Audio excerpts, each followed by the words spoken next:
Hello বন্ধুরা, সবাইকে মহাশিবরাত্রির শুভেচ্ছা জানিয়ে আমি ছোট্ট একটা ভিডিও তোমাদের সাথে শেয়ার করছি।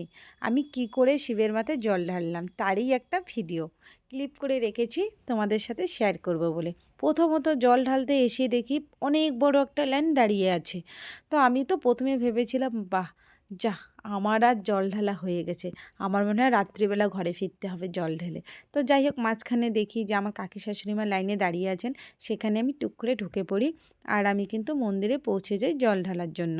তো এখানে না, জল ঢালার পর আলাদা ধরনের মানসিক একটা শান্তি আসে। পুরোহিত মশাই মন্ত্রপাঠ করেন আর আমরা কিন্তু জল ঢালি। তো জল ঢালার পর, আর হ্যাঁ, এখানে কিন্তু ভিডিও করে দিয়েছেন আমার ছেলে বা আমার মেয়ে। যাই হোক, মেয়েও জল ঢেলেছেন, তখন ভিডিও করেছিলেন ছেলে। আর এখানে আমাদের জল ঢালা এখন শেষ, বাইরে আমি এখানেও একটু জল ঢাললাম। আর হচ্ছে একটা ছোট্ট ইচ্ছের কথা জানিয়ে দিলাম।